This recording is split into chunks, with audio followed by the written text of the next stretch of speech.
We're going to go over these one by one. And these are cues that you can remind yourself of on a daily basis, okay? Now, with these come little handles that you can put these on your gear shift in your car. You can put these on your visor in your car. You can put them on your gym bag, but they're there to remind you of some of these things that we're going to talk about right now to solidify, okay? All right?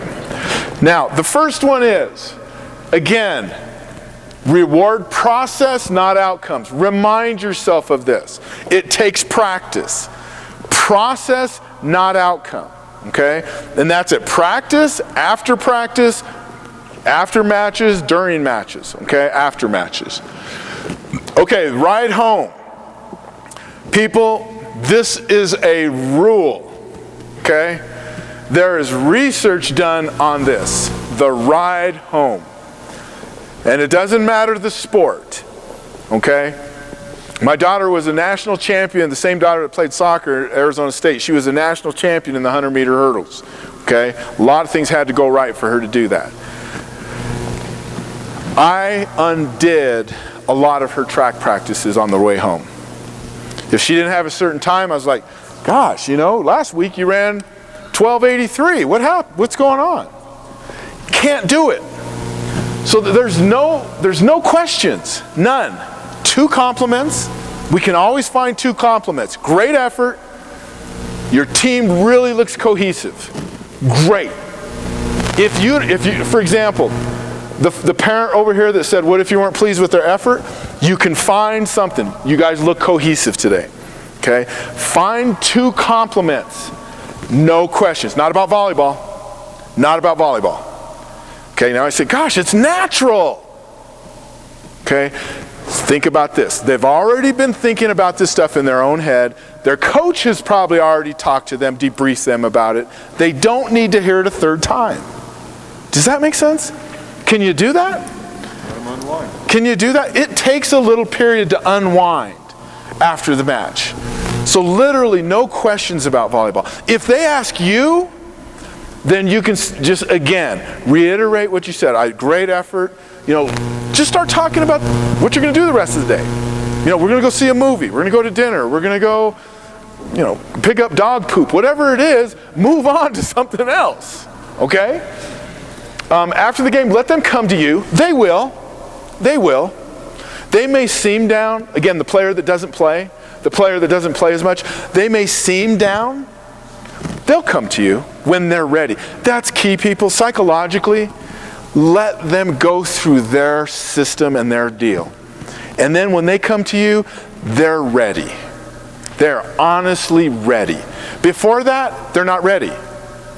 There's too much process, yes? What if they're ready on the way home? They may think they're ready, and they may think they're ready because they want to please you. You got to really kind of have that insight. That's why I say no questions. Because they may, you know, you may have a little system already set up.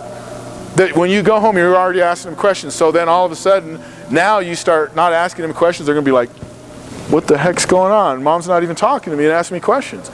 So it may take some, you know, relearning.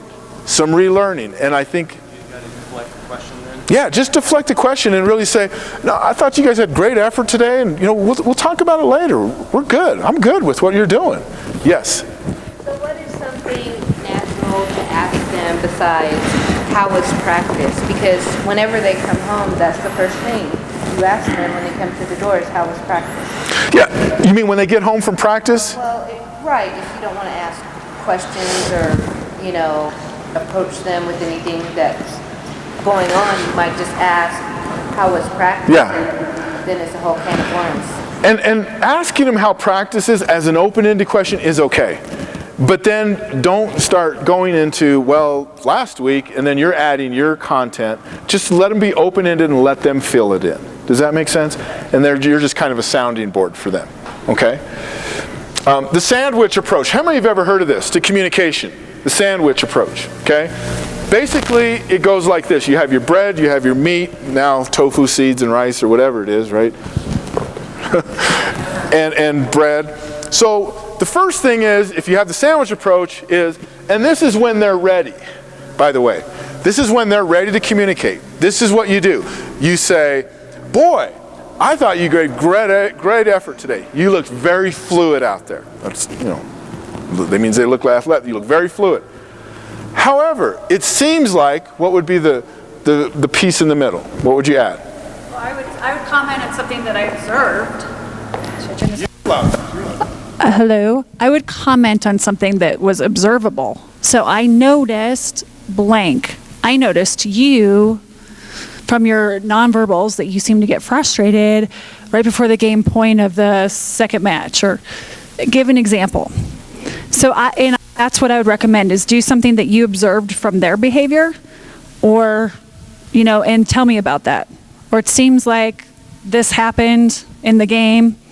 What's going on? Or you asked me earlier about this. What's going on? Sandwich approach. Here. Okay. The sandwich approach does allow a little bit of vinegar. Okay, I call it sugar and vinegar. You give them the sugar first. Wow, you guys look great today. You looked fluid out there. I did notice you didn't. What would be a good criticism? Volleyball, I don't really. What would it be one for volleyball? That's why. Give me one, coaches. What would be? I didn't see you communicate in a certain play or. Are you coach? No. Okay, hold on. I'm just kidding with you. Coach, give me one. Give me one, coach. What would be a piece of feedback of vinegar? Something that a player could improve at or be better at. They're just saying.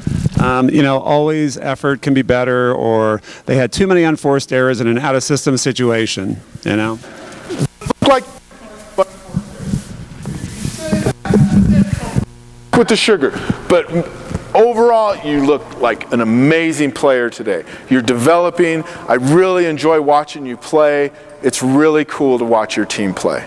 Okay, so sugar, a little bit of vinegar, and sugar again. If you are one of those people that have to get a little bit in there, there's your little out. Okay, and then here's the deal: blended families are all families. That's a term that you guys use in counseling a lot. We have a blended family. So an example of that is having step parents, step children. So you have two different households that the child is staying.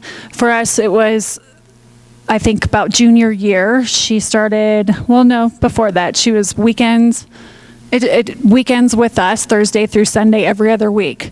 But then with her mom in her house, so you have two different households. So that's considered a blended family situation. And what's really taught there, whether it's a blended family or not, is to be consistent and united.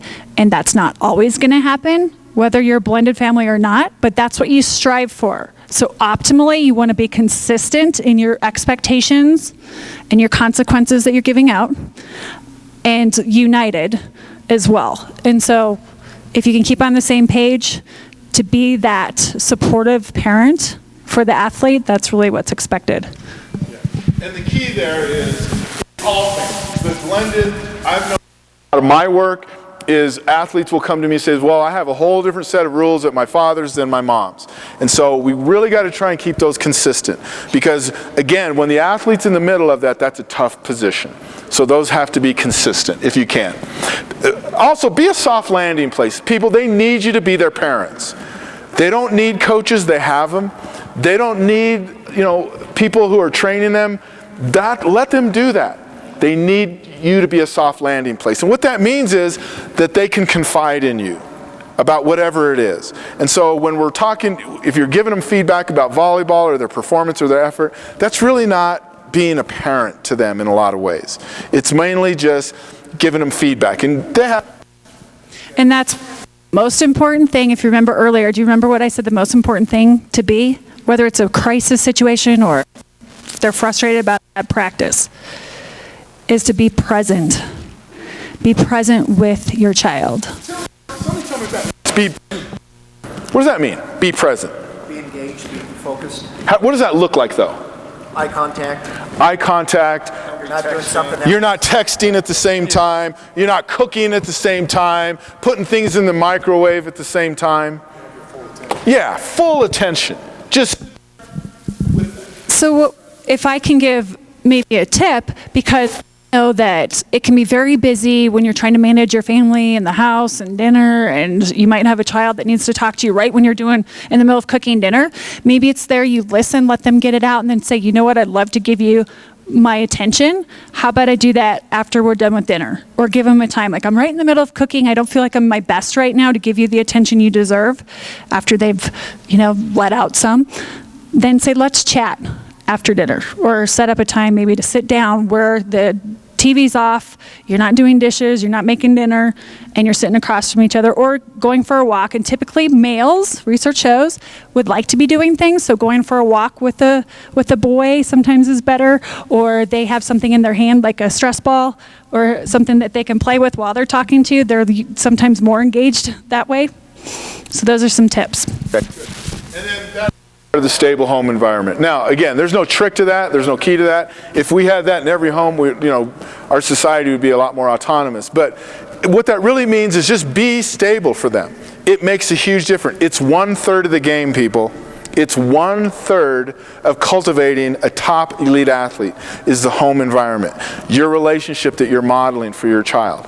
And again, it's not how to hit, it's not how to pass, it's not how to set, it's how to be a respectable, upstanding person on a daily basis. Will that happen every day? No.